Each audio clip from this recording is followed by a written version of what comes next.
नमस्कार, आदाब, सत श्री अकाल। वेलकम है आप सभी लोगों का। हेलो एवरीवन, कैसे हो आप सभी। मैं गुड़िया केसी एक बार फिर से अपने चैनल में तहे दिल से आप सभी लोगों का स्वागत करती हूँ, आप सभी लोगों का अभिनंदन करती हूँ। गाइस, जो हम पढ़ रहे थे वो हमारी इंग्लिश की क्लास चल रही थी और हमारा बहुत सारी जो छोटे छोटे सेंटेंस थे वो लगभग ख़त्म हो चुके हैं। तो आज हम क्या पढ़ने वाले हैं, तो आज हम पढ़ने वाले हैं टेंस। ठीक है, टेंस की बात की जाए तो टेंस में जो हम पढ़ेंगे, ठीक है, टेंस की बात की जाए तो काल को यानी टेंस इंग्लिश की क्लास में आज जो स्टार्ट होने वाला है वो टेंस होता है। टेंस की बात की जाए तो टाइम एंड टेंस यानी कि समय को ही क्या कहते हैं, टेंस कहते हैं, काल कहते हैं। आपने बचपन में पढ़ा होगा और बेटा तो पता ही होगा सभी को, क्योंकि अगर आपको नॉलेज होगा तो ये बता दूं, टेंस जो होते हैं 3 प्रकार के होते हैं: present tense, past tense, future tense. Present मतलब होता है जो चल रहा है, पास्ट मतलब होता है जो बीत गया है, और फ्यूचर टेंस का मतलब होता है जो होने वाला है, जो अभी हुआ नहीं है। राइट, तो यही हम इसे 3 पार्ट में बांटेंगे। एक बार फिर से रिवीजन करते हुए चलते हैं और हम आज का जो टॉपिक रहेगा, ठीक है। वैसे तो आपको पता भी है कि इंग्लिश का पेपर हमेशा इंग्लिश में आता है, उसमें हिंदी का नामो निशान नहीं होता, ठीक है। तो हमें इंग्लिश भी पढ़ना है और हमें स्पोकन भी पढ़ना है। तो आज जो मैं टेंस पढ़ाऊंगी उसमें सबसे पहले स्टार्ट करूंगी स्पोकन, ठीक है। स्पोकन से लेके चल दूंगी, फिर आपका पढ़ाऊंगी। स्पोकन खत्म होने के बाद मैं पढ़ाऊंगी fact by fact. Fact by fact का मतलब होता है कि आपके कॉम्पिटिशन में पेपर किस तरीके से आएंगे, आपके हाई स्कूल में, इंटर में पेपर, इंग्लिश का पेपर क्या नाम स्पोकन में थोड़ा अलग होता है और जो ग्रामर हम पढ़ते हैं उसके अकॉर्डिंग अलग होता है। तो आज की जो क्लास चलेगी वो स्पोकन की ही चलेगी। राइट, जो पहला इसमें जो टेंस होता है वो होता है प्रेजेंट टेंस। क्योंकि टेंस क्या होता है, कैसे होता है, मैं इतना फालतू टाइम खर्च नहीं करना चाहती हूँ, मैं मेन टॉपिक पे आना चाहती हूँ, ठीक है। पहला होता है प्रेजेंट टेंस, दूसरा होता है पास्ट टेंस और तीसरा होता है फ्यूचर टेंस। कौन सा होता है? Future tense. आपने पढ़ा भी होगा और आप जानते भी होंगे, ठीक है। तो इस क्लास को मैं कंटिन्यूस करती हूँ। कंटिन्यूस करने से पहले मैं एक पहेली पूछ के इस क्लास को आगे करती हूँ, ठीक है। चलो, तो आज का पहेली देख लो, फिर इस क्लास को स्टार्ट करते हैं, ठीक है।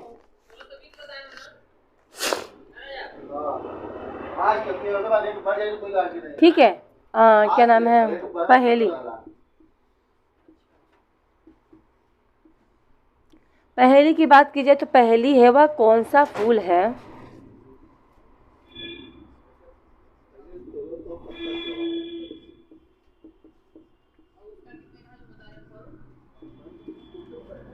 वह फूल कौन सा फूल है जिसमें जिसके पास जिसमें नहीं जिसके पास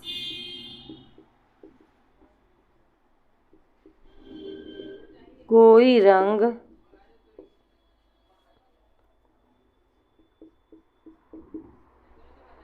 और महक नहीं है।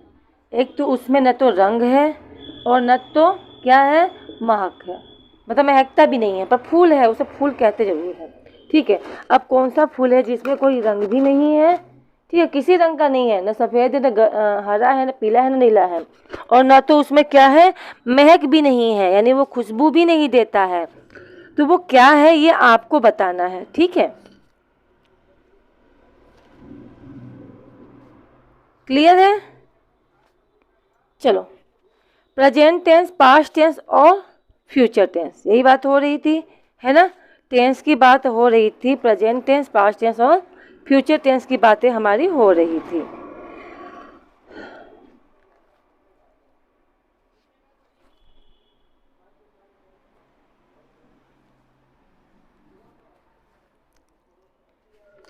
आप लोगों ने देख लिया। चलो आगे बढ़ते हैं। अब पहली को मैं हटा रही हूँ और क्लास को कंटिन्यूस कर रही हूँ, ओके। प्रेजेंट और पास्ट की बात की जाए तो सबके 4 पार्ट होते हैं, 1 2 3 और 4। कितने पार्ट होते हैं? 4। पहला होता है प्रेजेंट इंडेफिनिट टेंस, ठीक है। दूसरा होता है प्रेजेंट कॉन्टिन्यूअस टेंस। तीसरा होता है present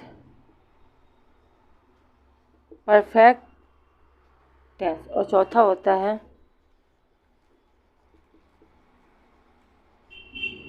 present perfect continuous.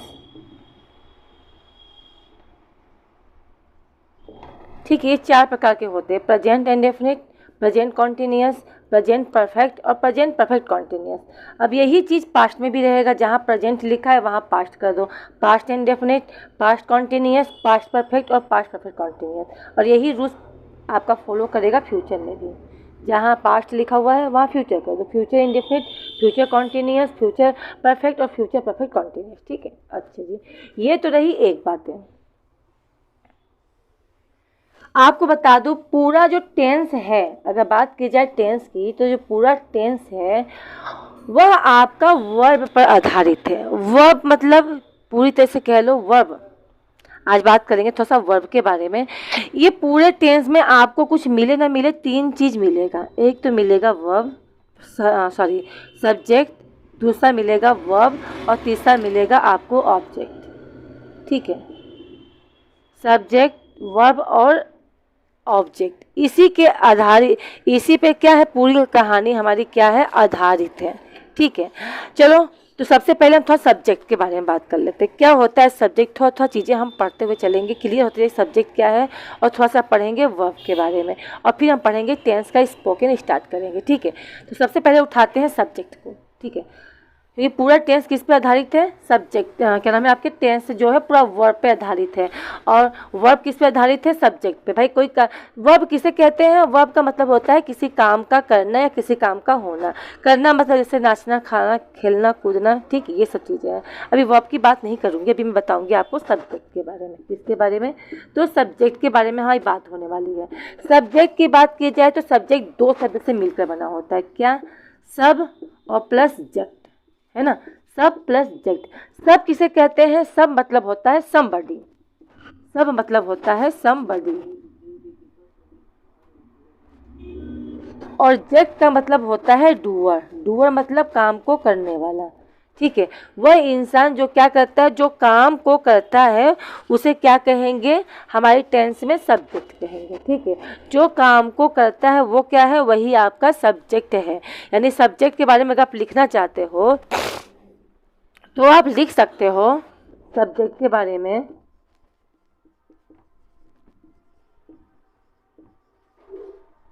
Subject is a doer word. ठीक है, क्या है, subject is a doer word, यानी यह काम करने वाले को क्या कहते हैं, जो काम करता है, जो इसमें मेन काम करता है उसे क्या कहते हैं, सब्जेक्ट कहते हैं। जैसे मैंने लिखा ही गोज टू वाराणसी, मैंने क्या कहा, ही गोज टू वाराणसी, वह कहाँ गया, तो वह वाराणसी गया। तो इसमें जो है जाने का काम कौन कर रहा है।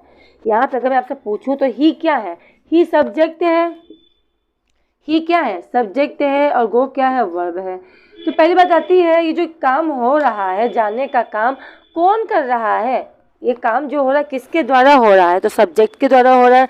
सब्जेक्ट कौन है, ही। तो यानी ये हुआ आपका सब्जेक्ट, जो काम को कर रहा है वो आपका क्या होता है, सब्जेक्ट होता है। इतना क्लियर हुआ, पहले ये बताओ। ठीक है, इतना क्लियर हुआ। अच्छा, जो मैंने पहेली पूछी है उस पहेली का आंसर मैं दूंगी क्लास के लास्ट में। ठीक है, आ जाओ। अब देखो, ये जो सब्जेक्ट की बात मैं कर रही हूँ, ठीक है, अब मैं जो सब्जेक्ट की बात कर रही हूँ, ये सब्जेक्ट भी आपका 2 प्रकार का होता है। ठीक है, कितने प्रकार का होता है, 2 प्रकार का होता है। ठीक है, सब लोग कहते हैं सब्जेक्ट लिविंग थिंग्स ही होता है, जरूरी है, नहीं, सब्जेक्ट 2 प्रकार के होते हैं। एक सब्जेक्ट ऐसे होते हैं जो डूअर होता है, यानी जो काम इंसान के द्वारा होता है, यानी एक होता है आपका डूअर, जो इंसान के द्वारा काम किया जाता है, और दूसरा होता है नॉन डूअर। नॉन डूअर मतलब आपका क्या होता है, लिविंग थिंग्स नहीं, non living things. Non living things का मतलब इसे आप कह सकते हो, ये जो डूअर होता है लिविंग थिंग्स होता है, सब्जेक्ट जो है लिविंग थिंग्स ही होगा, नहीं, कभी कभी सब्जेक्ट हमारा नॉन लिविंग थिंग्स होगा। ठीक है, यानी कि नॉन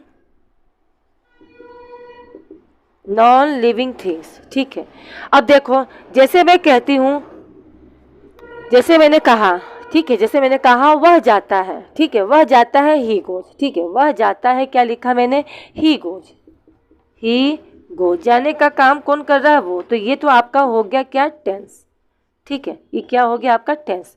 अब मैं आपसे कहूँ मकान बनता है, मकान बनता है, तो ये बताओ क्या मकान आपका लिविंग थिंग्स है, नहीं, पर लिविंग थिंग्स तो नहीं है, तो क्या मतलब ये सब्जेक्ट नहीं है, ये भी सब्जेक्ट है, पर ये क्या है, नॉन लिविंग थिंग्स है, क्या है ये, नॉन लिविंग थिंग्स। जब कोई सेंटेंस हमारा डूअर के अकॉर्डिंग चलता है, यानी कि जिसमें सब्जेक्ट क्या होता है, लिविंग थिंग्स होता है, वो आपका होता है एक्टिव वॉइस, आया समझ में। और जब हमारा सेंटेंस में सब्जेक्ट क्या होता है, डूअर नहीं होता है, नॉन डूअर होता है, यानी कि आप कह सकते हो नॉन लिविंग थिंग्स होता है। नॉन लिविंग थिंग्स मतलब कि किसी ऐसे चीज़ के बारे में बात की जाए जो क्या है, लिविंग थिंग्स नहीं है, जीता जागता नहीं है, ठीक है, तो वो आपका होता है वॉइस, यानी पैसिव वॉइस, आप जानते भी होंगे। जैसे मैं कहूँ सब्जी बिकता है, ठीक है, मैंने कहा सब्जी बिकता है, क्या है, सब्जी बिकता है, तो इसमें सब्जेक्ट कौन है, सब्जी, तो क्या सब्जी तो लिविंग थिंग्स है नहीं, ठीक है, तो सब्जी बिकता है, ठीक, तो ये जो है आपका लिविंग थिंग्स नहीं है, नॉन लिविंग थिंग्स, यानी ये वॉइस है, ठीक है, ये क्या है, पैसिव वॉइस है। सब्जी बिकता है तो हो जाएगा, सब्जी का क्या करते हैं इंग्लिश में। तो एवरीवन हम बात कर लेते हैं, जैसे कि मैं बोल रही हूँ राम आम खाता है, ठीक है, अगर मैं बोलूँ आपसे कि राम आम खाता है, तो आप क्या कहोगे कि प्रेजेंट इंडेफिनिट है। कैसे पहचाना, ताती ते के बाद है, हाँ हूँ आया, तो आपका प्रेजेंट इंडेफिनिट है, यही पढ़ाया गया है, आप यही जानते हो, ठीक है। आम किसके द्वारा खाया जा रहा है, राम के द्वारा खाया जाता है, तो ये क्या हुआ आपका टेंस है ना, ये क्या है, प्रेजेंट इंडेफिनिट का टेंस है। अगर मैं आपसे ये कहूँ राम ही आम क्यों खाता है, आप भी तो आम खाते हो भाई, राम ही आम खाएगा, आप भी आम खाते हो, हर इंसान आम खाता है। अगर मैं ये कहूँ कि आम खाया जाता है, तो बताओ ये कौन सा टेंस है। अगर मैं आपसे कहती हूँ कि राम आम नहीं खाता बल्कि आम खाया जाता है, तो बताओ ये कौन सा टेंस है। अब आप कंफ्यूज, राम आम खाता है इसका टेंस फटाफट बता दोगे, ठीक है, कि राम इट्स मैंगो, इसका आपका बनेगा राम इट्स मैंगो, कि राम आम खाता है। अगर मैं आपसे वही पूछूं कि आम खाया जाता है, तब क्या कहोगे। अब आप कंफ्यूज, अरे आम खाया जाता है ये कैसे बन जाएगा, तो ये बन जाएगा, ये आपका नॉन लिविंग थिंग्स है। कैसे, क्योंकि यहाँ पे सब्जेक्ट आपका आम है, नॉन लिविंग थिंग्स है, तो इसका रूल्स है सब्जेक्ट प्लस ऑक्सिलरी वर्ब, ठीक है, और प्लस आपका रहेगा वर्ब का थर्ड फॉर्म, ठीक है। आम खाया जाता है तो सबसे पहले लिखो मैंगो, एक आम की बात हो रही है, ऑक्सिलरी वर्ब में है लगा हुआ, यानी है का इज, मैंगो इज आम है, क्या खाया जाता है, वर्ब का थर्ड फॉर्म। खाना क्या होता है, ईट का थर्ड फॉर्म क्या हो जाएगा, ईटन, यानी मैंगो इज ईटन, आम खाया जाता है। मैं कहूँ रोड बनता है, रोड बनता है, यह कौन सा टेंस है, ठीक है, तो टेंस नहीं, यहाँ सब्जेक्ट के अकॉर्डिंग चलाएंगे हम, ठीक है, क्योंकि ये एक्टिव वॉइस नहीं है, ये पैसिव वॉइस है, ये काम किया जाता है, ठीक है। अब क्या है, रोड बनता है, तो रोड का क्या हो गया, रोड ROAD, रोड इज क्या, रिपेयर्ड, क्या होता है, रिपेयर होता है, आया समझ में, रोड बनता है, रोड इज रिपेयर्ड, ठीक है। मैं कहूँ पेन टूट गया, या पेन टूट गया, अब बताओ ये कौन सा टेंस है, यही कैसे बनेगा, ये तो आपका सब्जेक्ट क्या हमेशा डूअर जो हो क्या नाम है, लिविंग थिंग्स से रहेगा, नहीं, क्योंकि नॉन लिविंग थिंग्स है, सब्जेक्ट किससे स्टार्ट हुआ, नॉन लिविंग थिंग्स से, तो हो जाएगा पेन इज ब्रोकन। आया समझ में या नहीं, ठीक है। तो सब्जेक्ट जो होता है ज़रूरी नहीं है आपका जो भी सब्जेक्ट है वो लिविंग थिंग्स ही हो। अगर लिविंग थिंग्स से कोई सब्जेक्ट स्टार्ट हो रहा है, कोई टेंस स्टार्ट हो रहा है, तो वो आपके टेंस में आएगा। लेकिन वही बात आपको, ठीक है, आपका सब्जेक्ट कैसा हो, लिविंग थिंग्स नहीं हो, तो याद रखना वो आपका किस में आएगा, वो आपका ऑक्सिलरी वर्ब वाले यानी सेकेंड वाले जो मैंने बता रखा है इसमें आएगा, ठीक है, चलो आगे बढ़ते हैं। अच्छा, अब थोड़ा सा हम बात कर लेते हैं इसकी टेंस वाले में, सब्जेक्ट की। टेंस नहीं पढ़ा रही हूँ मैं, आपको सब्जेक्ट पढ़ा रही हूँ। अभी सब्जेक्ट पढ़ाऊंगी, थोड़ा सा वर्ब के बारे में बताऊंगी, ठीक है। क्या बताऊंगी? वर्ब के बारे में बताऊंगी, फिर स्टार्ट करूंगी टेंस, क्योंकि ये सब चीज़ें पढ़ने से पहले हमें जानना जरूरी है। सब्जेक्ट कितने तरह का होता है, क्या होता है, कैसे पहचानोगे, ठीक है। वर्ब कितने प्रकार के होते हैं, टेंस में कौन से वर्ब का यूज किया जाता है, कौन से वर्ब का यूज नहीं किया जाता है। तो हम बात कर रहे हैं किसकी? डूअर की, यानी जो मैंने बताया आपको सब्जेक्ट। सब्जेक्ट के दो पार्ट होते हैं ना, एक तो डूअर, एक तो नॉन डूअर। डूअर में मैंने आपको बताया है कि ये क्या होता है, एक तरह से पूरा टेंस होता है। क्या होता है? टेंस होता है। टेंस की बात की जाए तो इसमें सब्जेक्ट होता है, वर्ब होता है, और क्या होता है? ऑब्जेक्ट होता है, राइट। अगर बात की जाए सब्जेक्ट की, तो क्या बात यही होती है कि सब्जेक्ट क्या एक ही शब्द का होता है? सब्जेक्ट जो है, जैसे वह जाता है, राम जाता है, क्या एक ही शब्द का होता है? नहीं, इसमें आप लिख सकते हो कि कभी कभी क्या होता है, कभी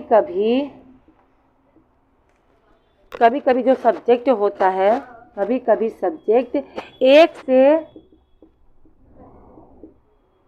अधिक का भी होता है। ये मत सोचना कि सब्जेक्ट केवल हो सकता है, ये याद रखना। सब्जेक्ट आपका एक शब्द का नहीं हो सकता, कभी कभी बहुत सारे सब्जेक्ट हो सकते हैं, लंबा चौड़ा सब्जेक्ट हो जाता है। कैसे? देखो, अब मैं आपको एक वो बताऊंगी, क्या कहते हैं उसे, एक सेंटेंस लिखूंगी, उसमें आप समझोगे।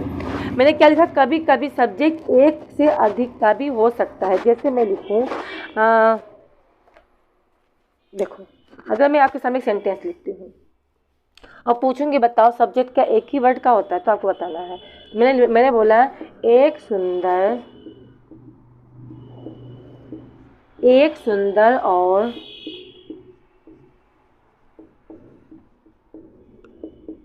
होनहार लड़का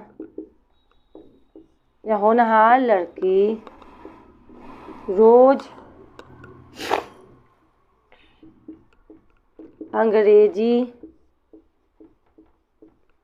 पढ़ती है। अब जो कितना लंबा चौड़ा है ना, ये कितना लंबा चौड़ा है, कितने को तो इसमें हार्ट अटैक आ गया होगा, और इतना लंबा चौड़ा सेंटेंस ये कैसे बनेगा बाबा, मैं तो सीखा ही नहीं है ना।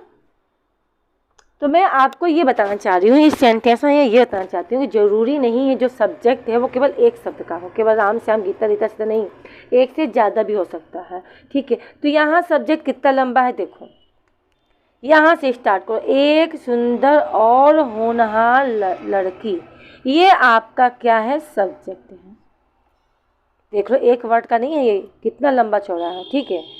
रोज अंग्रेजी पढ़ती है, रोज अंग्रेजी क्या हो गया? आपका ऑब्जेक्ट हो गया, और ये क्या हो गया? पढ़ती है, क्या है? वर्ब है, ठीक है। अब इसे बनाएंगे। सबसे पहले टेंस में क्या होता है? सब्जेक्ट होता है। सब्जेक्ट क्या है आपका? एक सुंदर और होनहार लड़का, लड़की लिख दिया मैंने ना, लड़का लिख दे रही हूँ, होनहार की बात हो जाता है तो लड़का ही लिख दे रही हूँ, ठीक है।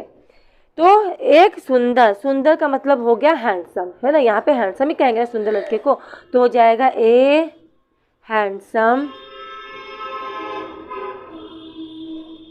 एंड, चाहे ये एंड लिखो चाहे ए एन डी एंड लिखो, ए हैंडसम एंड प्रोमिसिंग। भाई क्या कहते हैं? होनहार को क्या कहते हैं? प्रोमिसिंग, प्रोमिसिंग, प्रोमिसिंग बॉय क्या कहेंगे? प्रोमिसिंग माने होता है होनहार, कौन? लड़का। ये आपका हो गया सब्जेक्ट, ठीक है। ए हैंडसम एंड प्रोमिसिंग बॉय, एक सुंदर और होनहार लड़का क्या करता है? रोज अंग्रेजी पढ़ता है, ठीक है। क्या करता है? अब इसके बाद लिखेंगे वर्ब। वर्ब कौन है? क्या काम हो रहा है? पढ़ने का काम हो रहा है, तो आपका हो जाएगा रीड्स। अब बोलोगे रीड्स क्यों लगाया, रीड क्यों नहीं लगाया? अभी टेंस नहीं पढ़ा रही हूँ, अभी थोड़ा सब्जेक्ट के बारे में बता रही हूँ, थोड़ा सा वर्ब के बारे में बताऊँगी, फिर मैं आपको बताऊँगी क्या आपका टेंस स्टार्ट करूँगी, और सबसे पहले स्पोकन स्टार्ट करूँगी, फिर ग्रामर वाला बढ़ाऊँगी, फैक्ट बाई फैक्ट, ठीक है। तो क्या है? ए handsome and promising boy read, क्या कहते हैं? पढ़ता है। क्या पढ़ता है? तो इंग्लिश। क्या पढ़ता है वो? इंग्लिश पढ़ता है। कब? तो डेली। आया समझ में? ए handsome and promising boy read English daily. अच्छा, इसमें ध्यान से देखने की कोशिश करो गाइस, तो आपको ये समझ में आएगा कि सब्जेक्ट जो है एक वर्ड का नहीं होता, वो एक से अधिक वर्ड का भी हो सकता है। जैसे मैंने लिखा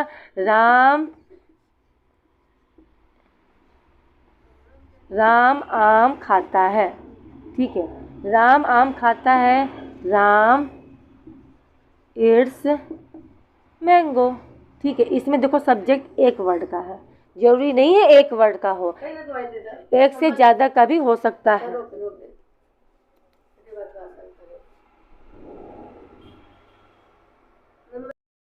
तो गाइस यहाँ पे जो बात हो रही थी सब्जेक्ट की हो रही थी, ठीक है, सब्जेक्ट आपका कंप्लीट हो गया, ठीक। तो हमने क्या पढ़ा टेंस में, टेंस में जो होता है, क्योंकि पूरा जो टेंस होता है उसमें आपको तीन चीज़ इम्पोर्टेंट रूप से मिलेगा, एक तो सब्जेक्ट, दूसरा रहेगा वर्ब और तीसरा रहेगा ऑब्जेक्ट, ठीक है। ये तीन चीज़ आपको मिलेगा तभी आपका टेंस बनेगा, विदाउट ये तीनों के नहीं, मतलब कि हम टेंस नहीं बना सकते।